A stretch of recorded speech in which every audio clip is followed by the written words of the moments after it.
Okay, AQA Case Study. This is a big one. This is Mumbai, opportunities and challenges in cities and LICs. So contrast Mumbai and then have a look at the Birmingham video. Look at this, including urban planning and improving the quality of life.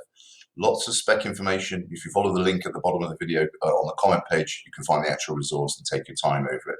But important things: location, causes of growth, opportunities from growth, challenges from growth, and then a bit of urban planning. So first of all, Mumbai. Mumbai, one of the largest cities in the world, it's the largest city in India. It's the fourth in the world, 22 million population. Remember, numbers make it a case study, just dropping that in. Don't worry if you can't remember 22, 20, 25, it's fine. Massive, rapid economic development. It's a newly emerging economy, and it's also one of the BRIC nations, which used to stand for, I say used to, because after the 2008 recession, pretty much some of these BRICs faltered. Brazil, Russia, India, China. Uneven development, massive rural poor, massive urban opportunities. So that leads to push-pull migration, push-pull migration. This leads to massive stress on housing, and you end up with informal housing, sometimes called shanty towns.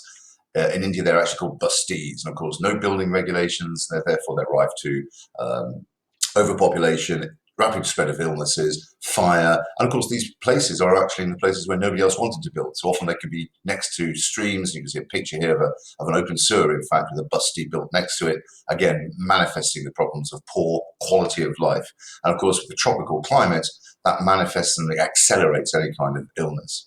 So in migration to Mumbai, it's one thing, rural to urban migration, and the other one is a lot of those migrants are young, and therefore there's a natural population growth leading to increased numbers of people living in urban areas. That is what urbanization is. Will you remember these figures? Possibly, but extra 480 people per day, probably worth remembering. So what are the opportunities? Social and economic. Remember your sheep factors: social, historical, economic, environmental, political. In particular, you can drop the historic for the moment, although there's always a time change of a time thing. Economic and environmental and social are what we're looking at. So social, lots of informal opportunities for shops, mosques, etc., including things such as a pottery area, not the potty area, the pottery area in the Davari slums. The Davari slum is your named basti as an example of informal housing in Mumbai. Knit it all together. Additionally, there's in fact a sense of social cohesion in the busties, a sense of we're all in this together. Many people have come from similar rural areas. They share, of course, mainly religious and social aspects. So in fact, there is a central social square. So really like cities with their great big open spaces like Trafalgar Square or St. Mark's in Venice, they've also created organically those areas that people always wanted in cities, and they're great architects like Le Corbusier in Paris designed in there. But there's no planning, no fire regulations, multiple functions, so people can live in the workshops or next to the workshops, so you can have respiratory illnesses and things like that. But it does mean you've got very, very high density of economic activity. Even though it's informal and probably not taxed, actually some of the products do find their way even into our homes because of the pottery and the metalworking in particular. A great sense of community. Do not underestimate writing about the apparently soft benefits of these cities. Don't take a patronizing view, a westernized view that all people living in busties are absolutely the lowest of the low. They have very strong social values, and 85% of the people have jobs in the slum and work locally. That's really efficient ways of running a city. Contrast that with our commuting, for example, in the West. Massive recycling, because within recycling there is opportunity. Here's a picture of some people spending their day, and that's their job. They are recycling the things that are worthwhile.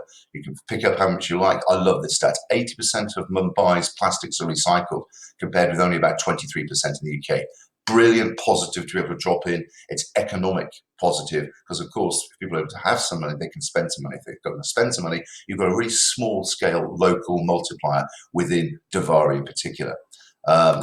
Moving through, because I want to get this done under 7 minutes. Here's a nice, well, not a nice picture whatsoever. You can see behind regeneration, in front the actual bustee. So here are the challenges. The challenge is managing urban growth. Prices are high in Mumbai, so the costs are very, very high. That means that people are attracted to clearing out these areas and building properties in there. So in fact, these people live a very precarious life because they could be kicked out. Big issues though are in sanitary conditions and access to clean water. Okay, in sanitary conditions, access to clean water, and those are the challenges. Providing clean water, so one toilet per 1,440 residents in Davari. The local river, the Mahaming Creek, It's actually the local toilet, but it's also the source for water. Inevitably, we've got waterborne diseases, dengue fever, cholera, hepatitis, and I'll throw in there from my own experience, dysentery, which is absolutely crippling. And these people work in the informal sector. That means they're not taxed, but at least they're able to make a living. Now, this is a picture that I cropped, but if you saw the other side, you'd see that these people live next door to where they are machining clothes and things. So here are how urban growth has created challenges, again, providing access to health and education, increased demand for primary healthcare, for example, doctors and nurses to monitor infants. Therefore, infant mortality is high. Infant mortality, deaths of children within their first year, child mortality, deaths of children within their first 5 years. Getting unemployment down and reducing crime. So Mumbai is moving from a secondary to a tertiary industry. Okay, so it's moving from small-scale manufacturing, recycling into services, which means there are fewer opportunities for the very unskilled rural migrants. And that can lead, therefore, to crime because people have no other option. They can't access work that they might have used to access because a lot of that manufacturing has gone abroad or it's gone somewhere else. So it's gone to an even cheaper place. And that's the way the world works. The trickle down of economic activity leaves people now unskilled to take advantage of the new things. And finally, environmental issues such as waste disposal and air pollution. Beautiful town scene there with the auto rickshaws and the rickshaws. Obviously, very, very, very high air pollution, very low quality of life. So, what do you do about it? So this is the UN Sustainable Goals, and in particular, there are three that have been focused upon in India. Improving the quality of life to provide free access to primary healthcare, clean water and sanitation mentioned already, and trying to make sustainable cities, trying to reduce individual transport journeys, increase public transport, making that affordable, making housing affordable. And you've got there, if you have a look at the graph, you'll be able to see the trend in what's going on in terms of the slum population. And this is in fact the trend. These are the cities of India, and they demonstrate the percentage of slum versus total population.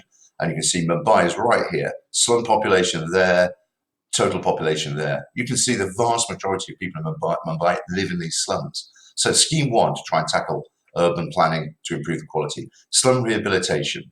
And the idea is to clear the slums and rehouse the whole community elsewhere so you keep social cohesion. Scheme two, Mumbai slum sanitation.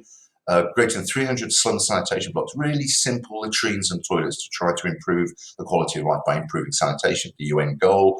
Scheme three down here, housing strategies, small scale rebuilding, very cost efficient, taking the bustee, quickly rebuilding it for the people who live there. Difficult though because there are costs of putting in the roads and the drainage infrastructure. Number four, Mumbai slum electrification. An NGO, so a charity-funded street-by-street electrification. The idea, once you've got electricity, you can then allow people, for example, to access education by being able to read in the evening. Mumbai also has mobile phones, believe it or not, so people can also start businesses, even if it's just renting out the phone. It's very, very important. The last one in here is Spark. And Spark stands for Society for the Promotion of Area Resource Centres. In other words, places where people actually locally can take advantage of what they're doing. And taking advantage of what they're doing, that you might get the synergy of people coming together. I do this, I make that. Hey, let's get together and make something bigger. Hey, I can market it. Those kinds of activities. There are some exam questions. Focus on these now. Good luck.